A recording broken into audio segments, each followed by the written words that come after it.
Hi అండి. అందరికీ నమస్కారం. ఈరోజు మరొక మంచి వీడియోతో మళ్ళీ మీ ముందుకొచ్చేసానండి. ఈరోజు మన వీడియో వచ్చేసి టేస్టీ అండ్ హెల్తీ పచ్చడిని ఈరోజు మన వీడియోలో చేయడం జరిగింది. ఈ వీడియో ఈరోజు మన ఛానల్‌లో పోస్ట్ చేయడం జరిగింది. చూడని వారు ఎవరైనా ఉంటే ఒక్కసారి చూసి ట్రై చేసి ఎలా వచ్చిందనేది మీ ఫీడ్‌బ్యాక్‌ని అందించండి. మీ ఫీడ్‌బ్యాక్‌ని అందించడం వల్ల మరిన్ని వీడియోలు చేయడానికి అవకాశం ఉంటుంది. మరి ఈ పచ్చడి వచ్చేసి చేయడం చాలా ఈజీగా తయారు చేసుకోవచ్చు. ఇలా తయారైన ఈ పచ్చడి వేడి వేడి అన్నంలో నెయ్యి వేసుకుని తింటే ఆహా అనవలసిందే.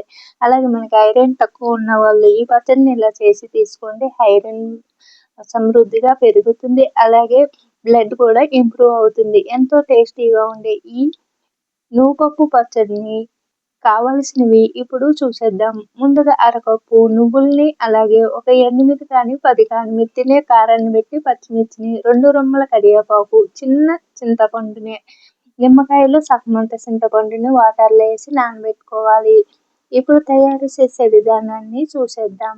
ముందుగా ఒక కడాయిని స్టవ్ పై పెట్టి స్టవ్ ఆన్ చేసుకుని మంట అనేది మీడియంలో పెట్టుకుని నువ్వులు వేసుకోవాలి. నువ్వుల్ని ఇలాగా మీడియంలో పెట్టుకుని మాత్రమే వేయించుకోండి, లేదంటే మాడిపోతాయి. అలాగే మనకి బయటికి కూడా చిందేస్తాయి. ఇలా నువ్వులను దోరగా వేయించుకుని ఒక ప్లేట్లోకి తీసుకుని అదే కడాయిలోకి 2 టేబుల్ స్పూన్ల నూనె వేసుకుని పచ్చిమిర్చిని మధ్యలోకి ఇరుసుకుని వేసుకోవాలండి. పేలుతాయి. లేకపోతే పచ్చిమిర్చిని, కరివేపాకుని, అలాగే శనగపప్పుని ఒక 2 టేబుల్ స్పూన్లు, మినపప్పు ఒక స్పూను, జీలకర్ర ఒక స్పూన్ వేసి దోరగా వేపించి ఒక ప్లేట్లోకి తీసుకోవాలి. అలాగే వేడిగా ఉన్నప్పుడే పావు స్పూన్ పసుపు వేసుకోవాలండి. ఇలా పసుపు వేసుకోవడం వల్ల మనకి పచ్చడి అనేది పసుపు వాసన లేకుండా పోపు దినుసులతో పాటు బాగా ఏగిపోతుంది. ఇప్పుడు ఇవన్నీ కూడా చల్లారిన తర్వాత మిక్సీ పట్టుకునే విధానాన్ని మీకు చూపిస్తాను. మిక్సీ పట్టిన తర్వాత పచ్చడిని మనము పోపు పెట్టుకుందామండి. మీకు చూపిస్తాను.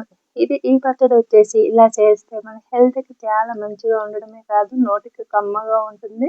ఆరోగ్యానికి ఆరోగ్యం. ఇప్పుడు పచ్చడిని చూడండి ఇలా మిక్సీ పట్టేసుకున్నాను. ఇంకా పోపు దినుసులు అయితే మరొక ప్లేట్ తీసుకుని దాంట్లోకి 4 ఎండుమిర్చి, ఒక స్పూన్ ఆవాలు, ఒక స్పూన్ జీలకర్ర, 2 రెమ్మల కరివేపాకుని అయితే ఇక్కడ తీసుకున్నానండి. ఇలా తీసుకున్నప్పుడు ఫ్రెష్ కరివేపాకు తీసుకోండి. పచ్చళ్ళలోకైనా ఏ కర్రీలోకైనా కరివేపాకు ఫ్రెష్ వేసుకుంటే మరింత టేస్ట్ పెరుగుతుంది. అలాగే హెల్త్‌కి కూడా చాలా మంచిది. కరివేపాకుని ఎక్కువగా తీసుకోండి.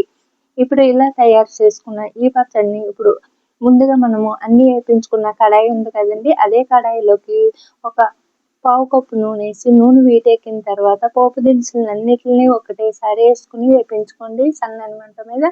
ఇలాగా చూడండి పోపు దినుసులన్నీ వేగిన తర్వాత మనం పచ్చడి అనేది ఇందులోకి వేసేసుకోవాలి. చూడండి పోపు దినుసులన్నీ ఇలా కాస్త కలర్ చేంజ్ అయిన తర్వాత పచ్చడిని వేసేసుకుని ఇలా కలిపేసుకుని స్టవ్ ఆపేసుకుని వేరొక గిన్నెలోకి తీసేసుకోవాలి.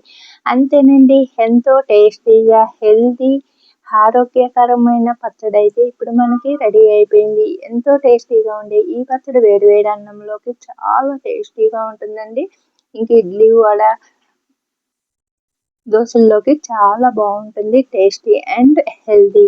మరి ఈ పచ్చడి మనకి ఈ నువ్వులతో తయారు చేసాము కాబట్టి నువ్వులు అనేది మన హెల్త్‌కి చాలా మంచిది. అది మీ అందరికీ కూడా తెలుసు. ఈ వీడియో మీకు నచ్చితే లైక్ చేసి, షేర్ చేసి మన ఛానల్ని సబ్స్క్రైబ్ చేసుకోండి.